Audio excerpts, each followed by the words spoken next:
વિક્રમ સંવત 2082 મહાવદ એકાદશી, તારીખ 13/2/2026 શુક્રવાર.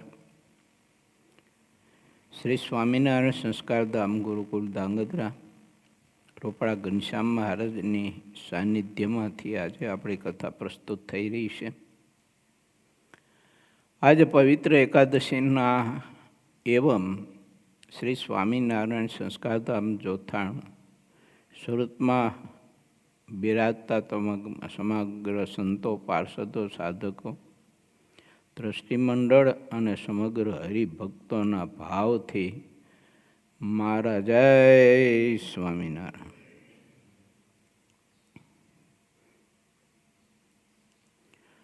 આજે વિજયા એકાદશીનો પવિત્ર દિવસ છે. દેહ, ઇન્દ્રિયો, અંતકરણ અને ઈચ્છાઓ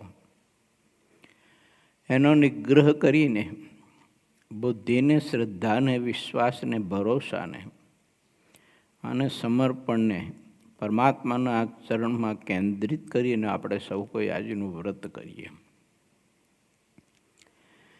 આવા વ્રતોમાં જો શ્રદ્ધા અને પ્રીતિ જોડી હોય ને તો સહેજે સહેજે તપસ્યા થાય. અને તપ વિના કોઈ વાતની સિદ્ધિ નથી હોતી. માટે પ્રત્યેક નર નારીઓએ, પરમહંસોએ, નાના મોટા બધાએ તપ કરવાનો આગ્રહ રાખવો જોઈએ. અને સાચું તપ એને કહેવાય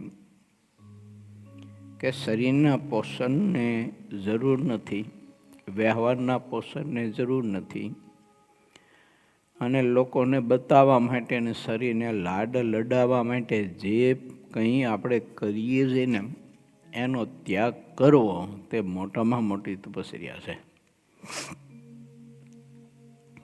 કારણ કે બહુધા તો આપણે દુઃખીને હેરાન તો એટલા માટે થઈ છે કે શરીરને વ્યવહારને સારો જગત પાસે દેખાડવા માટે દુઃખી થઈ છે.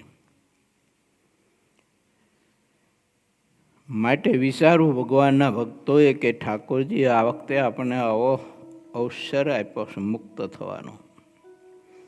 એટલે હવે તો કંઈક એવી ગાંઠ વારવી પડે કે આ જન્મે અનાદિ મુક્તની સ્થિતિને કોઈ પણ ભોગે પામી જવું છે ને ભગવાન શ્રી હરિની મૂર્તિમાં જ એના આનંદમાં જ રસ બસ રહેવું છે. બાકી દેહ, વ્યવહારો, સંબંધીઓ, આ લોકનું કહેવાતું બધું સત્તા દેહ, બધું સત્તા દેહ બાળીને ખાક કરી નાખવાનું. એક મહારાજનું સ્વરૂપ જ રે, બીજું બધું જ બાળી દેવાનું.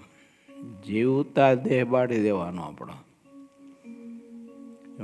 અને જેને જીવતા દેહ બાળી દીધો એને જગત બળેલું છે. અને એ અવસર છે આ વખતે. માટે મહારાજે લખ્યું પ્રથમના 8મા વચનામૃતમાં દેહ બાળવાની વાત કરી છે. મહારાજ કે દેહને વિશે હંબુદ્ધિ અને દેહના સગા સંબંધીને વિશે મમત્વ બુદ્ધિનો ત્યાગ કરો. દેહ બાળી દો, સંબંધીઓ બાળી દો અને ભગવાન શ્રી હરિની મૂર્તિના આનંદમાં બધું જ ભેળવી દો. મહારાજની મૂર્તિનું સુખ લીધા કરો અને આનંદ લીધા કરો. આ મનુષ્ય દેહ વડે કરી અને આટલું જ કરવાનું છે ને જો અત્યારે નહીં સમજાય ને તો પશ્ચાતાપ બહુ થાય છે. પણ હવે પછીનો પશ્ચાતાપ છે ને એ બધો આગ લાગ્યા પછી કૂવા ખોદ્યા જેવું છે. અને પાણી આવ્યા પછી પાર બાંધા જેવું છે. સફળતા ન મળે. જ્યારે મહારાજે યોગ આપ્યો હોય ના સમજાય ને તો દુઃખ બહુ થાય સમજદારને. મૂઢને તો કાંઈ હોય નહીં, મૂઢ જેવો જીવ હોય ને એને તો. પણ સમજદાર હોય તો એને દુઃખ થાય. એમ આપણે એ કથામાં પ્રવેશ કરવો છે. કે સર્વાવતારી ભગવાન પુરુષોત્તમ નારાયણ આ ધરતી ઉપર પ્રગટ થયા અને છપૈયા વાસીઓ અને ધર્મકુળને મહારાજે આટલો શ્રેષ્ઠ ઉત્તમ યોગ આપ્યો, પણ કોઈને સમજાયું, કોઈને ના સમજાયું. અને એ અવસ્થા જ એવી છે, બાળ અવસ્થા, સમજવું બહુ કઠિન છે. અને એ વખતે ભગવાન ઘનશ્યામે જે આનંદ આપ્યો હતો, સુખ આપ્યું હતું, સામર્થ્ય બતાવ્યું હતું, પણ એ વખતે સમજાતું નહોતું. એટલે રામ પ્રતાપજી અને ઈચ્છારામજીનો બંનેનો સંવાદ છે. આજની કથામાં એ સંવાદના માધ્યમે આપણે સદવિચારો કંઈક પ્રાપ્ત કરવા માટેનો પ્રયત્ન કરીએ. એટલે આજની કથામાં આપણે પ્રવેશ કરીએ. પૂર 24મું તરંગ 54માં ઈચ્છારામભાઈની પ્રગટ શ્રી હરિમાં સર્વોપરી નિષ્ઠા તથા પ્રગટમાં સર્વે તીર્થ છે એવું માન્યું હતું એમને.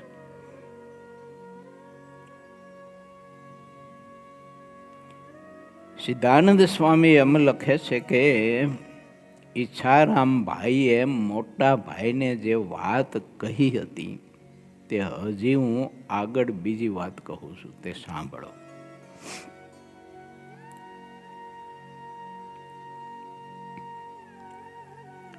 ઈચ્છારામજી રામ પ્રતાપજીને કહે છે, જ્યેષ્ઠ બંધુને, કે ભાઈ, આ સંતો, વર્ણી, સંન્યાસી અને બધા જ હરિભક્તો તે ધર્મ, ભક્તિ, જ્ઞાન, વૈરાગ્ય કરીને આપણા ભાઈને અધિક માને છે, ઘનશ્યામને. સાધન કરતા, ગુણ કરતા પણ પરમાત્માને અધિક માનનારા બધા સંતો, વર્ણીઓ, સંન્યાસીઓ, પાર્ષદો, ભક્તો છે.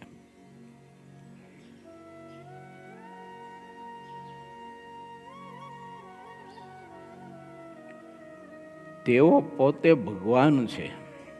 આ ઘનશ્યામ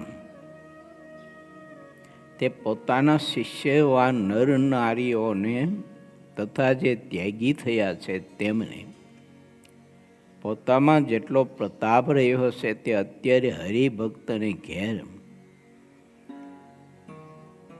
જન જન અને ઘેર ઘેર પ્રત્યે પ્રભુ દેખાડી રહ્યા છે. કોઈને સમાધિના માધ્યમે પોતાનું અક્ષરધામ, મહાદિવ્ય મુક્તો, અને તે મુક્તોને પોતે કેવું અલૌકિક દિવ્ય સુખ આપે છે, આનંદ આપે છે, એ બધું જ સમાધિના માધ્યમે દર્શન કરાવે છે. ક્યાંક કોઈના સંકલ્પ હોય કોઈ પ્રકારના, તો અંતર્યામી પણ જાણી લે છે. મોટા ભાઈ, મેં એવું જાણ્યું છે. ભક્તો દર્શન કરવા માટે આવતા હોય ને રસ્તામાં કોઈ જીવ હોય તો એને સંકલ્પ કર્યા હોય કે સ્વામિનારાયણ ખરેખર જો ભગવાન જો હોય તો મારું નામ દઈ અને મારી પાસે જે ગોદડી છે એને હું સંતાડી રાખું અને પોતે માગી લે સામેથી, તો એ અંતર્યામીને તો તે ભગવાન અને હું એમનો આશ્રય સ્વીકારું. મોટાભાઈ, આવા તો ઘણા બધા જ લોકોના સંકલ્પ જાણીને આ ઘનશ્યામ એના મનોરથ પૂરા કરીને એની નિશ્ચય કરાવે છે.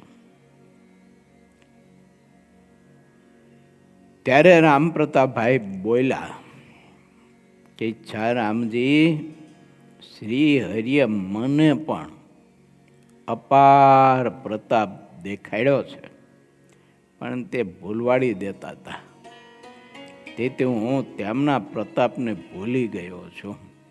જેમ વીજળી ચમકીને અદૃશ્ય થાય તેમ એક ઘડી પણ સ્થિર રહેતા નહીં. તેઓ ઘરમાં જ્યાં સુધી રહ્યા ત્યાં સુધી તેમની બધી જ વાત અક્કડ રહી હતી. ઈચ્છારામજી, તમારો તો જન્મ પછી થયો, પણ છપૈયામાં ઘનશ્યામે અનેક પોતાનો પ્રતાપ જણાવ્યો છે. એક વખત બહુ મોટું એક ત્યાગીનું મંડળ આવ્યું હતું, બહુ મોટું, 150 કે 200 જેવા બધા ત્યાગી છે. અને આપણા ગામ છપૈયાના આધારે બધાએ પડાવ નાખેલો અને જુદા જુદા બધા જે લોકો પૂજા પાઠ આ તે કરતે બધા શાલિગ્રામને પૂજતા હતા બહુ. પણ લોકો દંભી બહુ હતા, એની ભક્તિ સાચી નહોતી, પેટ ભરા હતા બધા. તે ઘનશ્યામે આ બધું જાણ્યું. પછી ઘરમાં દેતવાની જરૂર હતી એટલે ઘનશ્યામ કે હું લઈ આવું કે એમ કરી અને તે દેતવા લેવા માટે ગયા. અને એ લોકો ત્યાગી પાસે દેતવા માંગ્યા, તે ઓલા બધા ચીપિયા લઈને ઊભા થઈને પાછળ દોડ્યા ઘનશ્યામની પાછળ. હઈ છોરા, હટ આથી, આ અગ્નિમાંથી, આ યજ્ઞના અગ્નિમાંથી એ લોકો જે કંઈ પાઠ હવન થોડું ઘણું જે કંઈ કરતા છે ને એ રીતે એમાંથી દેવતો લેવાશે. પછી તો ઈચ્છારામજી આ આપણા ભાઈ ઘનશ્યામ છે ને એને એવો ચમત્કાર બતાવ્યો આમ કે વાત તો તમને ટૂંકમાં કરું કે ઓલા શાલિગ્રામની પૂજા કરતા હતા ને એ લોકો, એ બધા શાલિગ્રામ આકાશમાં ઉડી અને ઘનશ્યામ પાસે વહી ગયા. અને ઘનશ્યામે પછી તે શાલિગ્રામજીની ખૂબ પૂજા કરી ભાવથી. આવું સામર્થ્ય બતાવ્યું. પછી તો બધી ઘણી બધી વાત લાંબી છે, પણ ઈચ્છારામજીને રામ પ્રતાપજી એમ કહે છે કે ભાઈ આવો તો કેટલોય મેં જોયેલું, પણ હવે ખબર નહીં, હવે આ ઘનશ્યામ એવા ને તે મોજું ફેરવી દે પોતાની માયાનું, એટલે બધું ભૂલી જવાતું હતું. હા, બાકી તો બહુ મેં જોયું છે. એક વખત મહેમાન આવ્યા હતા, રસોઈ પકવી હતી, 10-12 મહેમાન હતા. તે માએ 10-12 મહેમાનો 2-5 ઘરના આપણે સીપ્યાને એમ 15-20 જણાની રસોઈ બનાવેલી. અને જ્યાં જમવાની તૈયારી કરતા હતા તો 40-50 મોટું એક સાધુનું ટોળું આવ્યું અને ઘરના આંગણે આવીને ભિક્ષા માટેની ટેલ નાખીને બેઠા. માને બહુ ચિંતા થઈ કે 15-20 જણાની રસોઈ કરી છે ને 40-50 બીજા આવ્યા, હવે કેમ કરું ને આ લોકો બધા ન આપે તો પાછા બહુ ઝઘડો ટંટો કરે બધા. ત્યારે ઈચ્છારામજી ઘનશ્યામે કહ્યું તો માં ચિંતા ન કરો, બધાને પંક્તિ પાડી દો. તે બધાને પંક્તિબદ્ધ ગોઠવી દીધા. તે 70-80 માણસો બેઠા જમવા બધા થઈને. રસોઈ તો 15-20 જણાની કરેલી માય. અને એ દૂધ પાક ને પૂરી ને કઢી ને ભાત ને દાળ ને શાક ને વગેરે વગેરે અથાણા ને જે કંઈ હતું તે મીંડા પીરસવા. તે દૂધ પાક તેવો રેલો સેલ પીરસ્યો, મેં મારી નજર સામે જોયેલું. કેટલા બધા માણસો, જેમાં તો દૂધપાકનું પાત્ર, પૂરીનું પાત્ર, શાકનું પાત્ર, ભાતનું પાત્ર, કઢીનું પાત્ર, દાળનું પાત્ર, ભજીયાનું પાત્ર, ચટણીનું પાત્ર, એમ નામ બધા ભરેલા. આ મારી નજર સામે જોયેલું ઈચ્છારામજી. હા, આવો તો બધો ચમત્કાર ઘનશ્યામે ત્યાં છપૈયામાં હતા ને ત્યારે બહુ જણાયો, એમ બહુ જણાયો. અને બીજું કે ઘનશ્યામ એટલા બધા બળિયાઓ, નાની ઉંમર પણ ખબર નહીં એટલા બધા બળવાન. તે કોઈ ગમે તેવો પહેલવાન આવ્યો હોય ને તો ઘનશ્યામ એને પચી વળે. હા, તે એક વખત એક લોભી માણા અને જાંબુડા કોઈને ખાવા ન દે, અને એ જાંબુડા નીચે ખાટલો નાખી નારો પડ્યો રહ્યો. તે ઘનશ્યામના બાળ મિત્રોએ ઘનશ્યામને કહ્યું કે અમારે જાંબુ જમવા છે. ઘનશ્યામ કે જમાડું. પછી ગયા ત્યાં ઓલો હૂતો તો ઘનશ્યામ જામડા ઉપર ચડી ગયા, ડાયડો મીંડા હલાવા, ટપ ટપ ટપ પાકા જાંબુ મીંડા ખરવા, મોટા મોટા રાવણા જાંબુ રસદાર સરસ બધા મીઠા. છોકરા મીંડા ખાવા, મીંડા ખોયું ભરવા, અને એ થોડો કોલાહલ થયો અને ઓલો જાગી ગયો ને જાગ્યો તે પાઠો લઈને ઊભો થયો, આ તમારી યાદ રાખે, મારા જાંબુડાના જાંબુ પાડી પાડીને ખાવશો, હું જોશ તમારા મનમાં. દ્રષ્ટિ કરી દીધા તો ઘનશ્યામ વાય કે હેઠો ઉતર કે, એલા છોકરા હેઠો ઉતર કે, ઉપર ચાંચડી ગયો કે જાંબુડો મારો છે કે. પછી તો ઘનશ્યામ હેઠે ઉતર્યા ને બહુ વાયડાઈ કરતો હતો, તે જે બાવડું પકડીને ખેંચ્યું તે કે ખંભાથી એનો હાથ જ ઉતારી નાખ્યો. બોલો બૂમા બૂમ કરી મૂકી. ઈચ્છારામજી આવો પ્રતાપ તો ઘનશ્યામે બહુ જણાયો, પણ મને એ વખતે બધું ભૂલાઈ જવાતું હતું. એટલે પછી ભાઈ માની અને અમે બધા ભેડા ખેલકૂદ કરીને ક્યાંક ક્યાંક જો કંઈક એવું લાગે તો ઘનશ્યામને હું ટાપલી કે તમાચો મારી લેતો. પાછો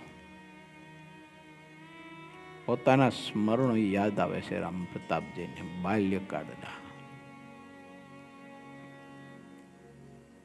અક્ષરાધિપતિ ભગવાન પુરુષોત્તમ નારાયણ પોતે બાળ સ્વરૂપ ધારણ કરીને આવો આનંદ આપતા હતા, પણ એ વખતે સમજાતું નહોતું. અવસર હોય ને ત્યારે ના સમજાય. પછી તો મેં કહ્યું તેમ પાણી આવ્યા પછી પાર બાંધવાનો કોઈ અર્થ નથી. માટે આજે અવસર બહુ શ્રેષ્ઠ છે. મહારાજને જેમ છે તેમ જાણવા માણવા, પ્રભુમાં પ્રીતિ કરવી, ઉપાસના શુદ્ધ કરવી, નિષ્ઠા આશ્રય દૃઢ કરવા, ભગવાનને ભગવાનના સંત ભક્તનું મહાત્મ્ય સમજી લેવું. મેં પ્રારંભમાં કહ્યું ને એમ આપણો દેહ તો જીવતા જ બાળી દેવાનો, દેહાત્મ બુદ્ધિ નષ્ટ કરી નાખવાની. અને ભગવાનના ભક્તને કોઈ દિવસ દેહધારી માનવાના નહીં. મહારાજે પ્રથમના 68માં પણ આ વાત બતાવી છે. એ તો બધા દિવ્ય પુરુષો છે. મધ્યના 59માં કહ્યું છે કે એવા ભગવાનના મુક્ત પુરુષોની જ્યારે સેવા મળે ત્યારે મહારાજ કે મોટું ભાગ્ય માનીને સેવા પરિચર્યા કરવી. પછી ત્યાં લોભ ન રાખો, પદાર્થ સામું ન જોવું, ધન સામું ન જોવું, શરીર સામું ન જોવું. અને શરીર હવે એક વખત ગમે ત્યારે પડવાનું છે, હવે કપડાં ફાટવાના છે ને બગડવાના છે. ગમે તેવા કિંમતી કપડાં પહેર્યા હોય પણ અવસર જ્યારે હોય ને ત્યારે કપડાની ચિંતા ન કરવી, બગડશે બગડશે, મંડી જ પડવું સેવા કરવા. જો એવો અવસર પછી વારી ઘડીએ મળતો નથી. જો જનમંગલ મહોત્સવમાં તમે બધા સંતો, પાર્ષદો, હરિભક્તો, બહેનો, બાળકો, વિદ્યાર્થીઓ બધા એ અવસર હતો તે સેવા કેટલી બધી કરી. આ નામ સુગ્ન પુરુષ કહેવાય, કુશાગ્ર બુદ્ધિના પુરુષ કહેવાય. અને બધાનો રાજીપ પણ કેટલો, રાજીપો પણ કેળવો. બોલો અમે સુરત ગયા, એ જેટલા જેટલા સંતો મળ્યા બધા અહીં ઉત્સવમાં આવ્યા હતા. બધા સંતો કહેતા હતા કે હરિભક્તો, સ્વયંસેવકો, તમારા વિદ્યાર્થીઓ, સંતો, પાર્ષદો, એની સેવા કે અજબ ગજબની કે પેટ ભરી ભરીને બધા છે ને પ્રશંસા કરતા હતા. એ રાજીપો છે. પણ એ સમયને અવસર હોય ત્યારે આપણે કર્યું એટલે રાજીપો મળે છે આપણને. જેને જેને કરી સેવા એ બધાય. તો રામ પ્રતાપજી પોતાના જીવનથી મને ને તમને એ પવિત્ર સંદેશો આપે છે કે જ્યારે પરમાત્માએ અવસર આપ્યો હોય ત્યારે બાળ બુદ્ધિ નહીં રાખો. સમજી લો, મનુષ્ય બુદ્ધિ નહીં રાખો, દિવ્ય બુદ્ધિ રાખો, ભક્ત બુદ્ધિ રાખો. એને તમારા કરતાં સર્વોત્તમ સર્વશ્રેષ્ઠ મહારાજના મુક્ત માનો, પ્રભુના દાસ માનો. અને સેવા પરિચર્યા કરો, જેટલી થાય એટલી કરો. ઓછી પડશે જેટલી કરી એટલી. ઈચ્છા રામજી એમ કહે છે કે ભાઈ આ સંતો છે ને એ બધા જ આપણા ભાઈ ઘનશ્યામ એ અક્ષરધામમાંથી સાથે લાવેલા છે એ આ બધા છે. અને આમને એક જ કોળિયો કોઈ અનાજ જમાડે ને તો એને કરોડો કરોડો યજ્ઞનું ફળ મળે, એક એક ગ્રાસે ગ્રાસે. આવા મોટા સંતો છે ભાઈ. માટે સંતોનો મહિમા આપણે સમજવો, એમની મર્યાદા રાખવી. આવી વાત બંને ભાઈ કરી રહ્યા છે. કરવી જોઈએ. બે ભગવાનના ભક્ત ભેળા થાય ને ત્યારે આવી મહિમાની વાતો ખૂબ કરવી જોઈએ. એનાથી એકાદા બીજાને બળ બહુ મળે, અંગ વૃદ્ધિ પામે, શ્રદ્ધા વૃદ્ધિ પામે. ગપ્પા નહીં મારવાના, નિંદા નહીં કરવાની. ભગવાનના ભક્તનો, સંત ભક્તોનો મહિમા ખૂબ ગાવાનો.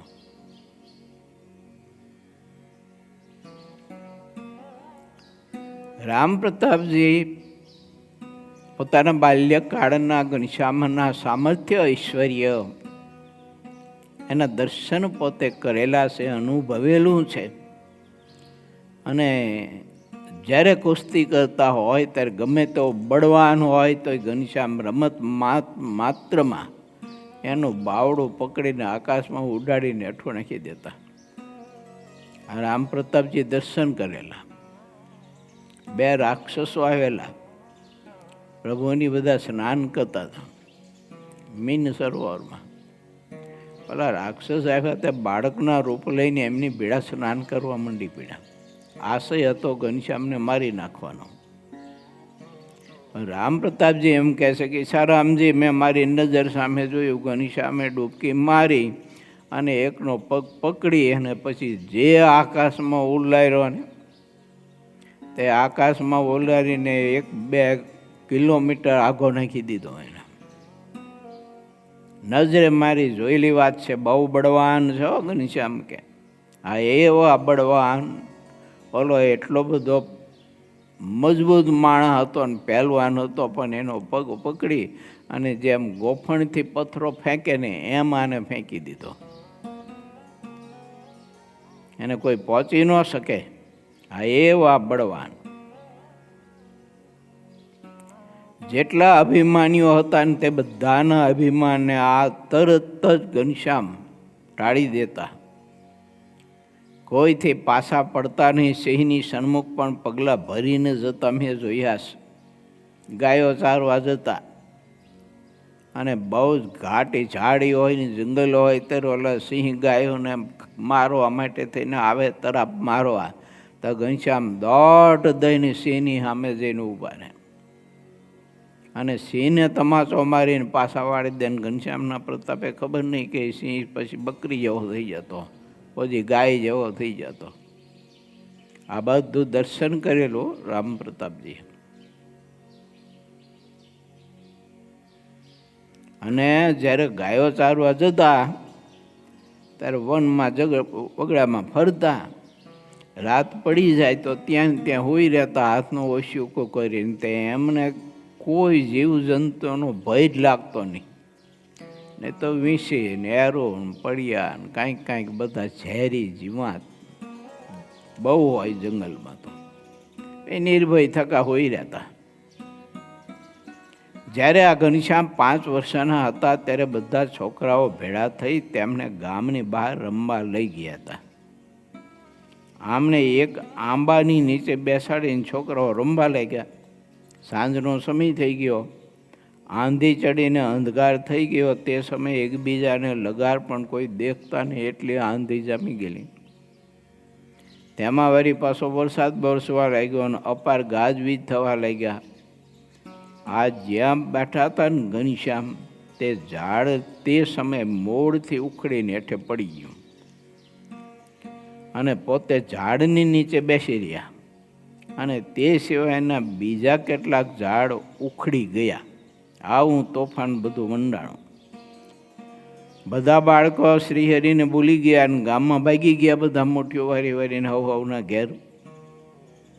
જ્યારે વરસાદ બંધ થયો ત્યારે રાતમાં સંબંધીઓએ શ્રીહરિને ઘરમાં ન દેખા ત્યારે બધાની ચિંતા થઈ કે ઘનશ્યામ ક્યાં એમ. ગામમાં જ્યારે ન મળ્યા ત્યારે ગામથી બહાર એક ઝાડે ગોત્યા ત્યારે સુંદરી મામીને ઘનશ્યામ હાથ આવ્યા.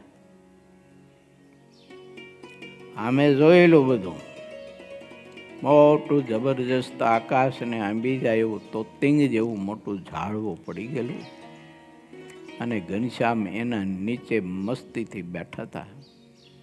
હા, અને ઈચ્છારામજી જ્યાં બાજુમાં દ્રષ્ટિ બધી અમે કરીને ત્યાં મોટો પહાડ જેવો એક રાક્ષસ મોઢામાંથી લોહીની ઉલટી હોય કી ગયેલો, મોટા મોટા આંખોના ડોરા બારા નીકળી ગયેલા, જીભ બારે નીકળી ગયેલી, પડેલો ધરતી ઉપર લોહી લુહાણ. એને જોઈને લોકોના હૃદયને પાટિયા બેસી જાય, ભલા આદમી નહીં. આવો મોટો પહાડી બિહામણો રાક્ષસ પડેલો અમે નજરે જોયેલું. એ ઘનશ્યામ મેં દ્રષ્ટિ માત્રથી એને રચેલી બધી જે કે માયા હતી રાક્ષસની કાલિદત્તની એને વિરમાવી દીધી એક પળ માત્રમાં. બીજી વાત કરું ઈચ્છારામજી, વનમાં જ્યારે ગાયો રહેતી ને ત્યારે ઘનશ્યામ દૂધ લેવા માટે જાય અને જ્યારે દૂધ લઈને આવતા હોય ને ત્યારે રસ્તામાં આવતા આવતા હાથમાં પાત્રમાં દૂધ ભર્યું હોય ને તે પી લેતા, જેટલું પીવું હોય એટલું. અને પછી ઘનશ્યામને લાગે બીક કે સારું પાત્ર તો બગોણું તો ઓછું થઈ ગયું ને, હું તો દૂધ પી ગયો ઘણું, હવે હું કરું? ઘેર જઈશું તો બધા ટંટો કરશે, ભાભી એના આ ને તે બધા. એટલે પછી ઘનશ્યામ છે ને તળાવનું પાણી નાખી અને બગોણું આખું પાછું ભરી દેતા. આવું બધું કરતા એ નાના હતા ને ત્યારે. આવી તો બધી અપાર વાતો છે ઈચ્છારામજી, મેં તો બહુ જોઈ છે, બહુ અનુભવી છે કે, પણ મને તે દિવસે સમજાતું નહોતું. એટલે ઘનશ્યામની યારે ઘણી વખત વઢવેડ કરું, એમને વઢી લઉં, તમાચો મારી લઉં, આવું બધું થતું એમ.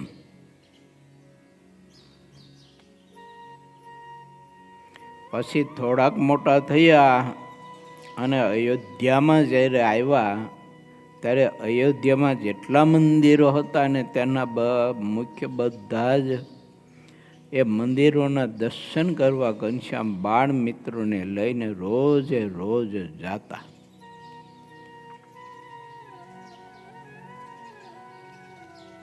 અને સારા માણસોની સોબત કરતા ખડ પુરુષો હોય તો ઘનશ્યામ તો છેટા રહેતા, પણ એના બાળ મિત્રોને પણ એવા કુસંગી અને ખડ માણસોથી છેટા રાખતા.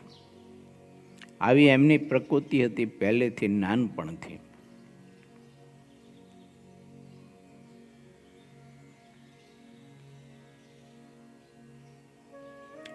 આ શ્રીહરિ મોટા થયા અને ઘણું કરીને જ્યારે અયોધ્યા રહેતા ત્યારે અયોધ્યામાં જેટલા મંદિરો હતો તેના મુખ્ય બધા જ ઘણા જે કે વૈરાગ્યો હતા એ સાથે ઓળખાણ કરી અને જ્યાં જ્યાં કથાઓ થતી હોય મંદિરોમાં તો તે કથા શ્રવણ કરવા માટે પોતાના મિત્રોની સાથે બેસી જતા. પછી મા મને કહે એટલે હું ઘનશ્યામને ગોતવા માટે નીકળતો. તે ઈચ્છારામજી એક વખત એવું થયું કે ઘનશ્યામ બેઠેલા કથા સાંભળવા, મોડું થઈ ગયેલું. મા વઢવેડ કરે કે મને મોકલો ગોતવા માટે, હું ઘનશ્યામને ગોતવા જાઉં. જ્યાં જ્યાં જાઉં ત્યાં બધાને પૂછું તો કોઈ કે આજ તો અમે ઘનશ્યામને જોયા નથી, કોઈ કે અમે તો આજ જોયા નથી. પછી બધે ફરી વર્યો અને પછી મંદિરોમાં ગયો તો એક જગ્યાએ ઘનશ્યામ કથા ચાલતી હતી તે કથામાં બેઠા હતા. પછી મેં ઘનશ્યામને બાવડું પકડીને ઊભા કરીને કહ્યું, હલો કે હવે માં રાહ જોવે છે, અહીં કથામાં બેસી રહ્યો છું. મારું બાવડું છોડાવીને ઘનશ્યામે કહ્યું કે મોટા ભાઈ, કથા પૂરી થાય પછી આવીશ, ત્યાં સુધી હું આવીશ નહીં. હું પછી અહીંયાથી આગળ ગયો એટલે કોઈએ પછી કહ્યું, શું રામ પ્રતાપજી? તો કે ઘનશ્યામને ગોતવા લેવા માટે આવ્યો હતો, પણ પહેલા કથામાં બેઠા ને ઊભા ન થયા ને આવ્યા નહીં. અરે રામ પ્રતાપજી, હું ખોટું બોલો છું કે ઘનશ્યામ તો આ મંદિરમાં કથા ચાલે અહીંયા બેઠા છે. એલા ઈચ્છા રામજી, હું અહીંયા જાઉં તો અહીંયા બેઠેલા, બોલો. બીજા મંદિરમાં જઈને જોઉં તો અહીંયા કથા સાંભળવા બેઠેલા. તો કેટલા રૂપે ઘનશ્યામ બધી જગ્યાએ કથા સાંભળતા હતા. આવું બધું દર્શન મેં બહુ કરેલું.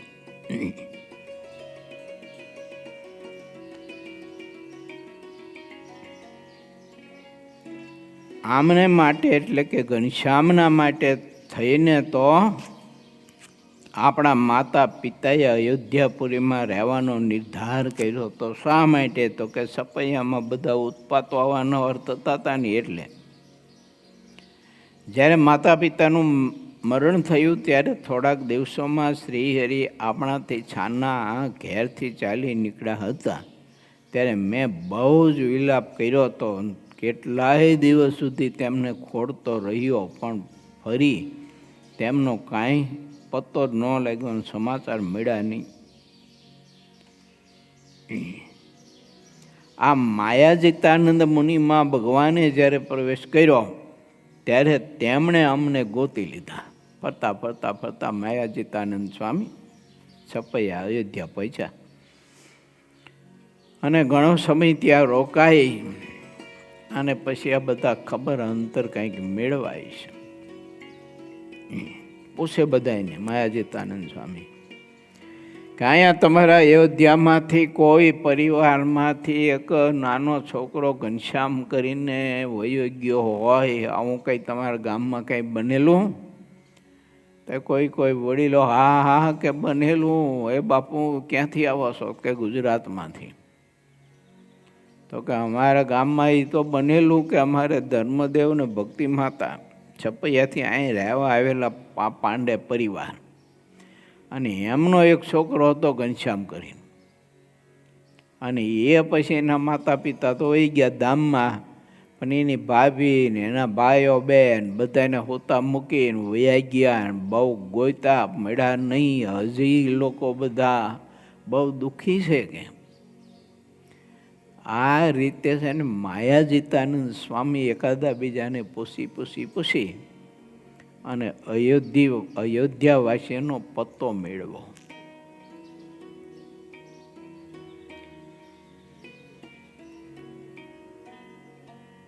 અમે તો ઈચ્છારામજી ઈચ્છા છોડી દીધી હતી, પણ હવે ઘનશ્યામે આ માયાજીતાનંદમાં પ્રવેશ કર્યો હોય છે.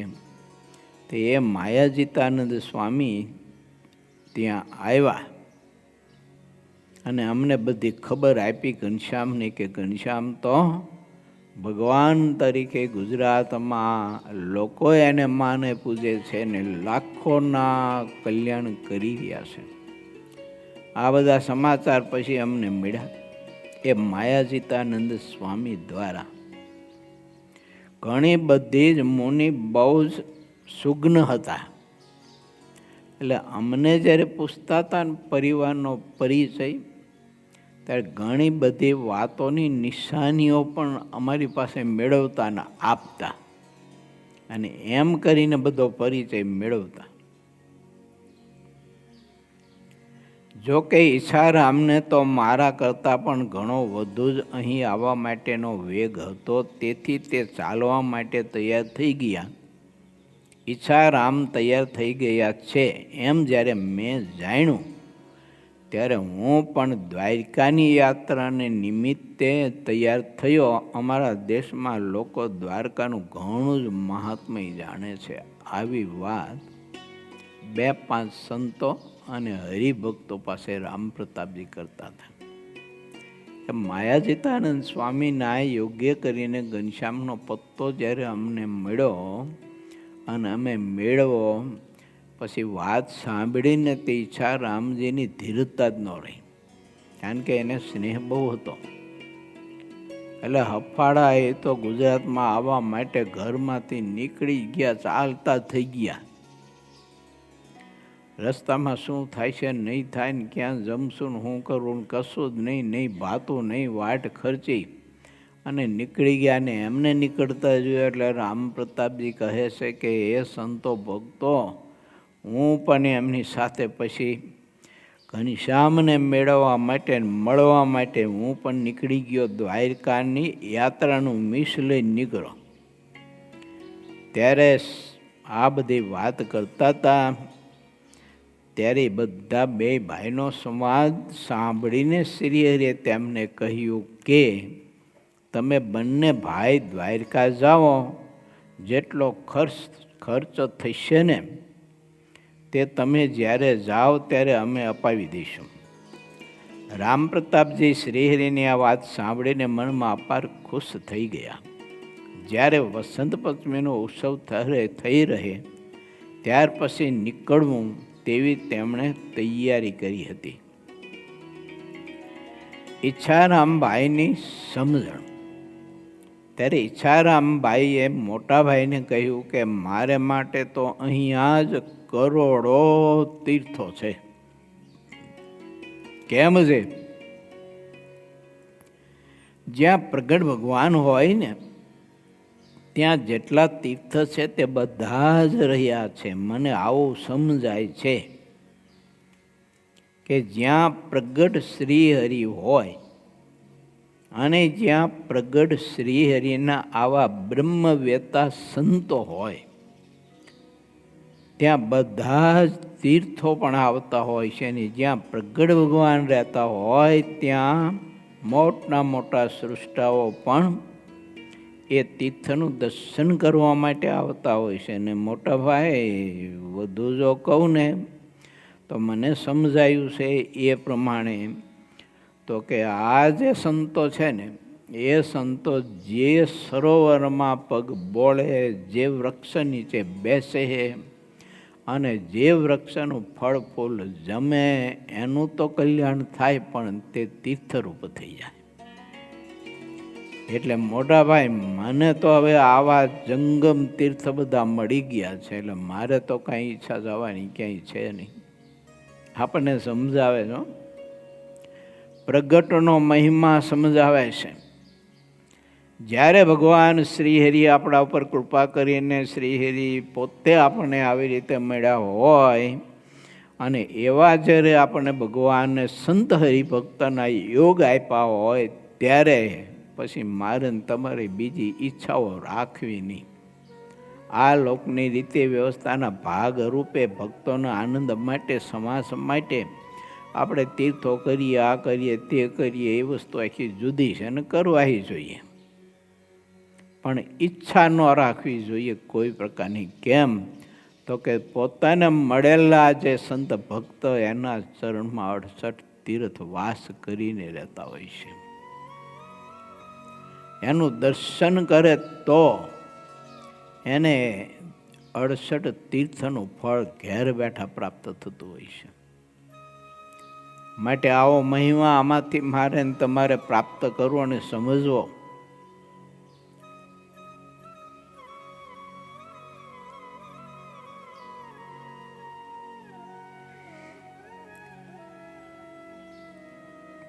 બાકીના બધા લોકો જેને ઘેર જમતા હોય તે ઘરનો માલિક પોતે જો બીજાને ઘેર જમવા માટે રખડતો હોય તો દુનિયામાં તેને કેવી આબરૂ જાય. આ કોણ કહે છે? ઈચ્છારામજી કહે છે, રામ પ્રતાપજીને. તેમ પ્રગટ પુરુષોત્તમ મળ્યા પછી બીજાનું મહત્વ રાખીએ તો આપણી પણ તે ભિખારી જેવી જ અપકીર્તિ થાય. કેવી અદ્ભુત વાત છે ને! અને એવા ભગવાનના સંત ભક્તો મળ્યા હોય પછી બીજી કોઈ અપેક્ષા, આશા રહેવી ન જોઈએ. હું અહીંથી મોક્ષ મેળવી લઉં, અહીંથી મોક્ષ મેળવી લઉં, આ કરી લઉં, તે કરી લઉં. કોઈ પણ ધન સંપત્તિની, આલોકના પદાર્થની, માન પૂજા પ્રતિષ્ઠાની આવી બધી કોઈ અપેક્ષા ન રાખવી અને નિર્માની થઈ અને એવા સંતના ચરણમાં એના દાસ થઈ અને પડ્યું રહેવું. આત્મા આત્યંતિક કલ્યાણને પામી જાય, અનાદિ મુક્તની સ્થિતિને પામી જાય. આટલી વાત સિદ્ધ કરે તો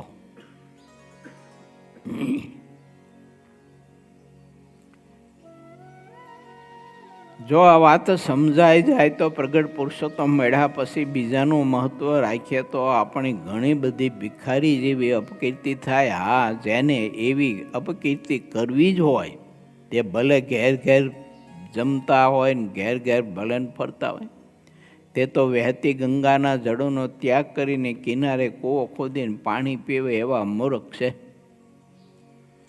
તે કામ તો સમર્થનું છે, અર્થાત સાધન બળ પ્રધાન મૂર્ખામી છે. હું તો પ્રત્યક્ષ પાણી પીનારો છું. આ સર્વોપરી સત્સંગ સિવાય બીજે ક્યાંય હવે મારું મન દોડા કરતું નથી ને ઈચ્છા નથી થતી. ભાઈ, મને ક્યાંય જવાની. આ પ્રભુના સંતો એના મધ્યમાં બસ હવે તો જિંદગી પૂરી કરવી છે ને એના મધ્ય પડ્યું રહેવું છે. આવો ઈચ્છારામજીએ પોતાના મનથી નક્કી કર્યું. હવે આપણે આ કથામાંથી શું નક્કી કરી શકીએ એ આપણી સમજણ ઉપર આધાર છે. મહારાજે આવો યોગ આપ્યા પછી આટલું ઈચ્છારામજી ભાઈને જેમ નક્કી કરી લઈને તો પછી કાળ, કર્મ અને માયા કે સંગદોષ કે આપણી બુદ્ધિ, આપણા ચાર અંધકરણ, ઇન્દ્રિયો, વિષયો, ધન સંપત્તિ, સત્તા, પદાર્થ, સામર્થ્ય, ઐશ્વર્ય, આ વગેરે વગેરે ભગવાનના ભક્તને કોઈ દિવસ ચલિત ન કરી શકે. નહીંતર આવો મહાદિવ્ય અલૌકિક સુખ છે ને તો એ આવા મહારાજના મુક્તનું સામીપ્ય છોડી અને જીવ રજોગુણી ને તમોગુણી માણસો ભેળો રહેવા વયો જાય ખરો. જો અને આખી જિંદગી રજોગુણી ને તમોગુણી માણસો ભેળો પછી અટવાયા કરે. આ તો કેવું દિવ્ય સુખ છે, કેવા દિવ્ય પુરુષો છે. એમ મહાત્મા સમજી અને સંત ચરણમાં કાયમને માટે વાસ કરીને રહેવું. મહાત્મા સમજાવી ના ભગવાન કૃપા કરે કદાચ આપણા ઉપર, પણ સંત ચરણમાં રહી ન શકાય. એટલે મહિમા ખૂબ સમજવો જોઈએ. હવે એને આપણે સાધારણ આ લોકોના મનુષ્ય માનીએ તો પછી એના ચરણમાં રહી ન શકાય. ત્યાગી હોય કે ગ્રસ્ત, નાનો હોય કે મોટો, રાજા હોય કે રંક, બધા માટેની વાત છે. જેને જેને સમજાયું હતું ને તો એ બધા સંત ચરણમાં અખંડ વાસ કરીને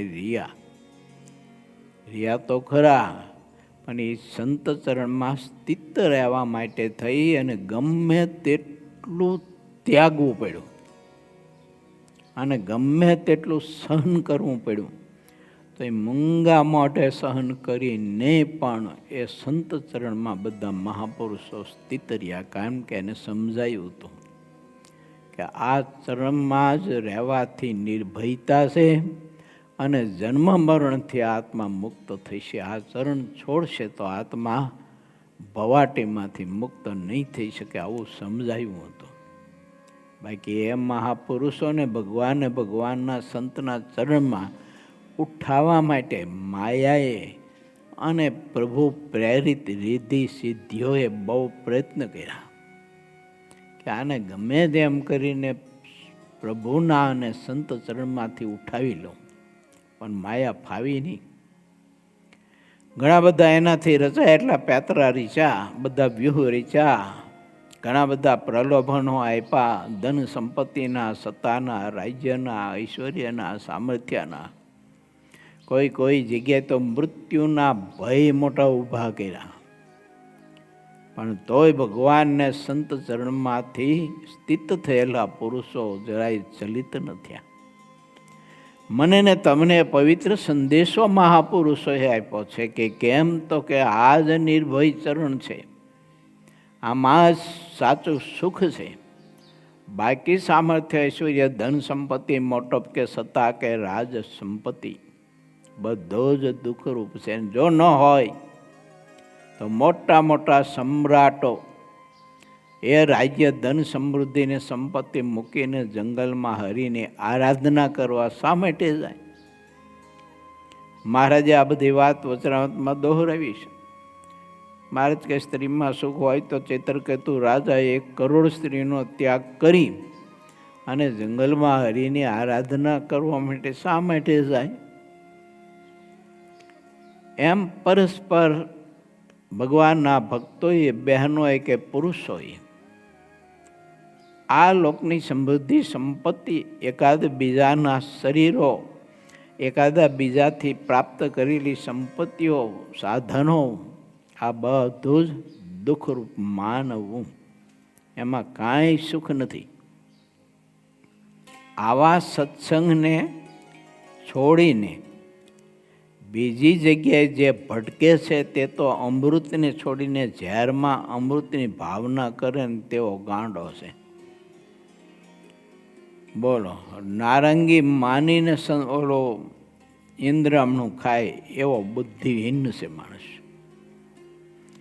ભગવાનને, ભગવાનના સંતનો આનંદ એ બધું મૂકી અને જીવું. મેં કહ્યું તેમ બીજા કોઈ રજોગુણી, તમોગુણી માણસો હોય અને એના ભેળો માણસ રહેતો હોય ત્યારે એ તો બુદ્ધિહીન જ કહેવાય ને. ત્યારે એની પાસે સુખ લેવાનું.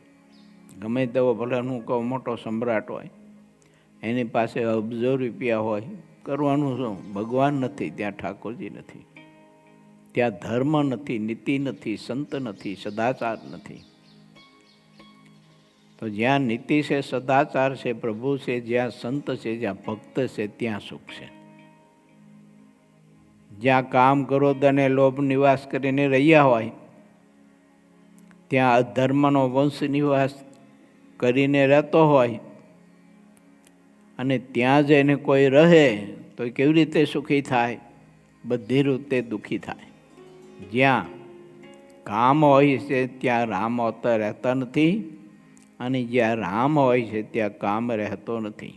સૂર્ય અને રાત્રિની જેમ રામ અને કામ એક ઠેકાણે રહેતા નથી. જ્યાં અધર્મ રહેતો હોય ત્યાં સત્સંગ નથી રહેતો, અને જ્યાં સાચો સત્સંગ હોય ત્યાં અધર્મ ટકી શકતો નથી. માટે સત્સંગના જોગમાં રહેવું. સત્સંગનો જોગ છોડીને જ્યાં જઈએ ત્યાં બધે અધર્મ જ હોય. જ્યાં સત્સંગ હોય છે ત્યાં સાચો ધર્મ વંશ સદાય રહે છે, અને ત્યાં અધર્મ માર્ગનું ખંડન થતું રહે છે. એવા સંતનો સંગ કરવો કે જે વિષયનું, દેહનું, આપણી ઈચ્છાઓનું ખંડન કરતા હોય, બરાવા ન દે, આપણું ધાર્યું બિલકુલ થવા ન દે. આ રીતે જ્યાં સંત રહેતા હોય ને એવા સંતના સમાગમમાં, જોગમાં પડ્યું રહેવું, તો જીવ જન્મ મરણથી મુક્ત થાય. બહુ અદ્ભુત મજાની વાતો છે. અને તમે જો એનું અમલીકરણ કરીએ તો ઈચ્છારામ જે કહ્યું તેમ આપણે કોઈ સાધન કરવાના રહે નહીં, અને સહેજે સહેજે આત્મા ભગવાન શ્રીહરિની મૂર્તિના સુખને પામી જાય. બસ આટલી વાત જો સમજાઈ જાય અને દૃઢ થઈ જાય તો ત્યાં સાધનની સમાપ્તિ અને પ્રભુની મૂર્તિના આનંદનો કોઈ પાર નહીં. સતી દેહ જ એવું મહાદિવ્ય અલૌકિક સુખ આત્મા પોતે ભોગવી શકે. એમ